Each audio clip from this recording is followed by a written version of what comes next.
इस जंग को ले लें, अगर यहाँ जितने लोग हैं उनमें से मोहम्मद अली साहब या शहजाद ने या इवन ने आप दोनों ने कभी हॉकी खेली हो तो हॉकी में तो बिल्कुल हॉकी में जो है सबसे इम्पोर्टेंट चीज़ होती है good attack and strong defence.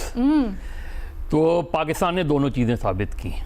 ज़ाहिर है पाकिस्तान ने अटैक नहीं किया था, अपना दिफा किया था। फिर जब अटैक का टाइम आया तब भी पाकिस्तान ने बताया कि वो किस तरीके से अटैक कर सकता है। और ये सिर्फ इंडिया के लिए सरप्राइज़ नहीं था, ख़ुद हमारे लिए भी सरप्राइज़ था, क्योंकि जिस अंदाज में हमला हुआ था तो बहुत से लोगों का ख्याल था पता नहीं हम इस तरीके से कोई एकदम न्यूक्लियर जंग ना शुरू हो जाए, और एक पैनिक सा था इसीलिए। लेकिन पाकिस्तान ने जिस रिस्ट्रेन का और फिर जिस तरीके से जब हमला करना हुआ तो किस तरीके से अटैक करके इंडिया को बताया कि, और इंडिया को ज़ाहिर अंदाज़ा हो गया। तो हमारी सबसे बड़ी कामयाबी तो ये थी कि हमने दोनों महाज़ों पर कामयाबी हासिल की।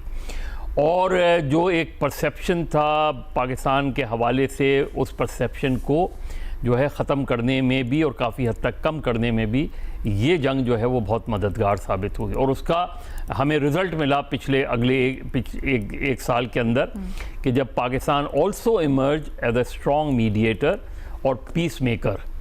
ये जो तीन चीज़ें हैं ये पूरे एक साल का हासिल हैं। स्ट्रॉन्ग डिफेंस, गुड मीडिएटर और अपना दिफा करना जानते हैं। जो इंडिया में प्रॉब्लम आई वो ये आई कि इंडिया में, और जो शायद किसी हद तक मैटर ऑफ कंसर्न हमारे लिए आज भी हो, वो ये कि उनका पॉलिटिकल नैरेटिव नहीं तब्दील हुआ। और इस जंग के बावजूद भी, सारी उसके बावजूद कि भारत को बहुत हज़ीमत उठानी पड़ी, और भारत में जो अपोजिशन है, जो एक मॉडरेट तबका है, उसके लिए भी ये अभी भी मैटर ऑफ कंसर्न है कि सबके बावजूद भी बीजेपी को इलेक्टोरल सपोर्ट मुसलसल मिल रही है। उसको अभी भी आप देखें, जैसे हमने इंतखाबात डिस्कस वेस्ट बंगाल में जहाँ कभी भी वो नहीं जीते थे वहाँ जीत रहे हैं। लेकिन ये इंडियंस के सोचने का है कि वहाँ जो एक्सट्रीमिज़म बढ़ रहा है और उस एक्सट्रीमिज़म को जिस तरीके से इलेक्टोरल सपोर्ट मिल रही है, उससे ख़ुद इंडिया का बहुत बड़ा नुकसान हो रहा है। और इंडिया एक इमर्ज हो रहा है एक ऐसी मुल्क के तौर पे कि जहाँ माइनॉरिटीज़ अनसेफ हैं, जहाँ माइनॉरिटीज़ पे अटैक्स होते हैं।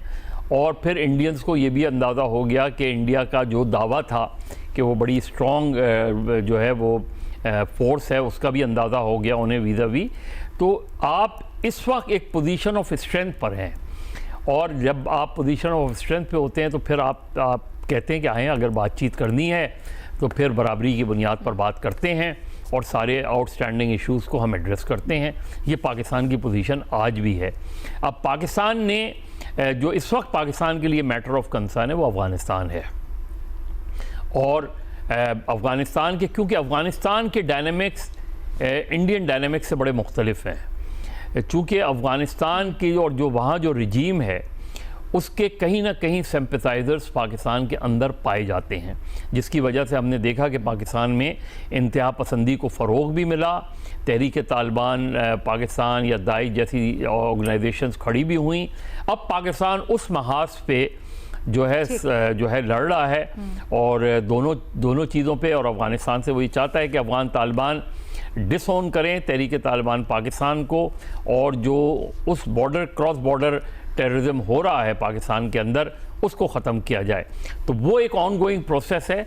लेकिन इस सब के बावजूद हमारे लिए जो आगे बढ़ने का रास्ता है वो इकोनॉमिक एंड पॉलिटिकल स्टेबिलिटी है, कि हम जितना स्ट्रांगली इकोनॉमिकली और पॉलिटिकली आगे बढ़ेंगे उतना ही पाकिस्तान अपने आप को ज़्यादा ताकतवर और ज़्यादा महफूज मुल्क बना सकता है।